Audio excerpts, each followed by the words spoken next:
जय गुरु जी संगत जी I hope कि आप सब गुरु जी की ब्लेसिंग से, उनकी असीम कृपा से अपनी लाइफ में बहुत अच्छा कर रहे होंगे।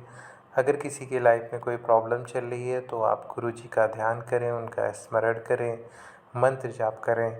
आपकी सारी प्रॉब्लम्स बहुत जल्दी गुरु जी सही कर देंगे। गुरु जी के ब्लेसिंग्स आपको मिले, आपकी सारी प्रॉब्लम्स सॉल्व हो जाएं, यही मेरी मनोकामनाएं। संगत जी, आज का जो सत्संग है वो गुरु से ही रिलेटेड है।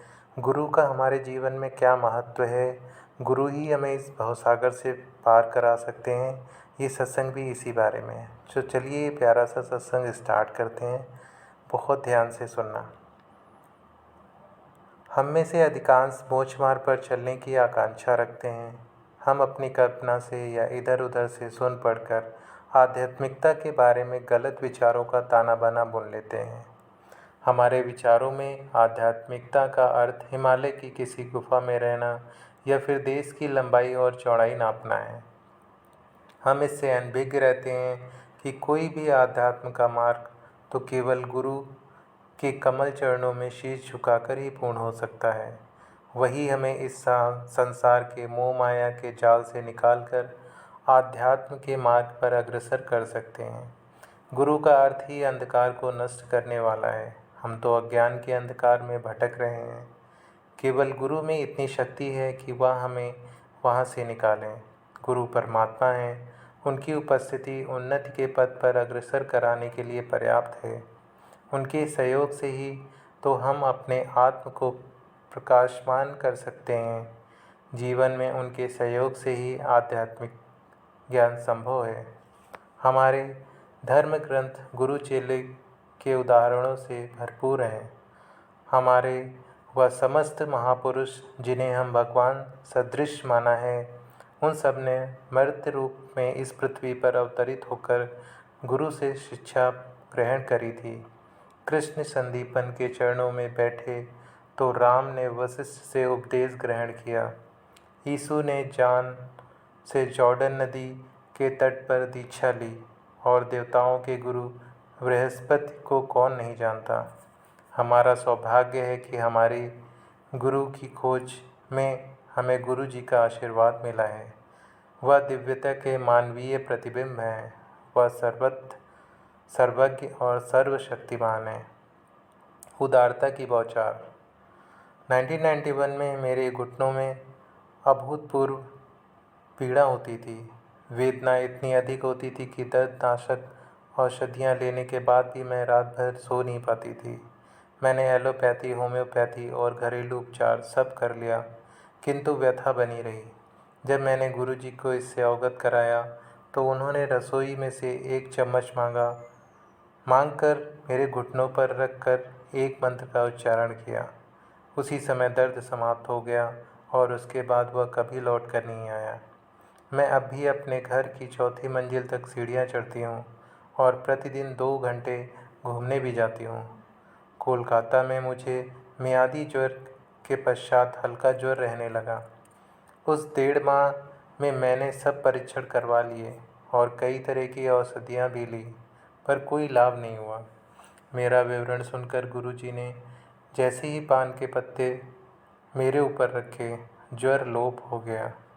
अपने दिल्ली स्थानांतरण के समाचार सुनकर मैं लावण्य प्रतिष्ठान खोलना चाह रही थी, क्योंकि मैंने इसका और अपने बाल संवारने का प्रशिक्षण प्राप्त किया था और पहले एक ऐसे स्थान पर कार्यरत रह चुकी थी, पर गुरुजी ने इसकी अनुमति नहीं दी। उन्होंने कहा कि इससे मुझे दमा हो जाएगा। कालांतर में मुझे वास्तव में दमा हो गया।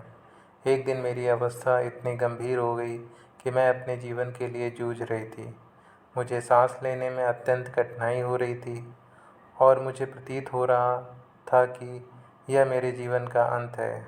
मुझे अतिशीघ्र चिकित्सालय ले जाया गया। पूरे मार्ग मैं गुरु जी का चित्र अपने हृदय से लगाकर उनसे अपने जीवन रक्षा के लिए प्रार्थना करती रही। तत्काल मुझे प्राणवायु और कुछ इंजेक्शन दिए गए। बाद में चिकित्सक ने बताया कि 2 मिनट की देरी भी मेरे लिए घातक सिद्ध हो सकती थी। बाद में जब मैं गुरुजी के पास गई तो मेरे बोलने से पहले ही उन्होंने कहा कि उन्होंने मुझे दलदल से निकाला है। यह सत्य वचन थे। बाद में जब मैंने उन्हें श्वास यंत्र और प्रबल औषधियों से मुक्त कराने की बात बार बार करी तो उन्होंने डांट कर कहा कि उन्हें स्मरण न कराया जाए, उन्हें मेरी समस्या के बारे में ज्ञान है। 1 मास व्यतीत होने पर मुझे अचानक आभास हुआ कि मुझे दमा नहीं था। इसका अर्थ यह था कि मुझे श्वास यंत्र की आवश्यकता नहीं थी। यात्रा पर जाते हुए सुरक्षा के लिए मैं अब भी श्वास यंत्र खरीद कर ले जाती हूँ और घर वापस आने पर उसी नवीन अवस्था में उसे दुकान पर वापस कर देती हूँ। दमा अब पूर्णतः समाप्त हो चुका है। एक बार संगत में गुरुजी ने एक भक्त के सिर पर अपने हाथ रख दिए तो वहाँ से गुलाब के पुष्प झड़ने लगे। गुरुजी ने वहीं एक महिला के सिर पर किया तो वहाँ पर भी यही हुआ। उस महिला ने अपने दुपट्टे में वह गुलाब एकत्रित कर लिए। वह अति सुंदर चमत्कार था। मेरे जन्म दिवस पर गुरुजी ने पूरी संगत के सामने अपने दोनों हाथ आगे करने को कहा। अचानक मेरे हाथों में ऊपर से एक साड़ी आकर गिर गई। गुरुजी ने कहा कि उसे मैं स्वच्छ स्थान पर रखूं और कभी नहीं पहनूं। उस साड़ी में से आज 10 वर्ष पश्चात भी गुरुजी की वह विशिष्ट सुगंध आती है। गुरुजी ने कुछ वर्ष पूर्व कहा था कि मेरी बेटी का विवाह एक अति शालीन व्यक्ति से होगा।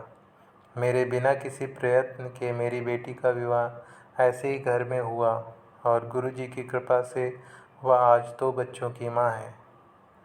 गुरुजी प्रसाद वितरण कर सबको आशीष देते हैं। मैंने कई बार उनको स्वयं अपने खाली हाथों में से किसी बर्तन में से नहीं, शुद्ध घी का प्रसाद प्रकट कर वितरित करते हुए देखा है। एक बार इसी प्रकार एक भक्त को उन्होंने कड़ा प्रसाद दिया था। कई बार उन्होंने इसी भांति खाली हाथों में से अपनी सुगंध से भरे लड्डू निकालकर वितरित किए हैं। सबको मेरा परामर्श यही है, अनेक कम गहरे कुएं मत खोदिए।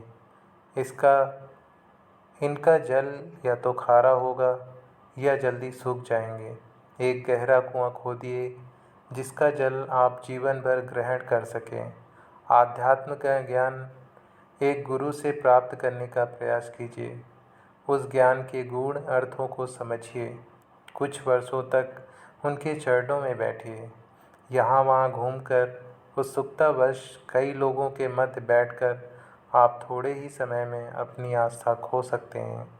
केवल एक गुरु के वचनों का पालन कीजिए। अनेकों के पास जाने से आप हैरान हो जाएंगे।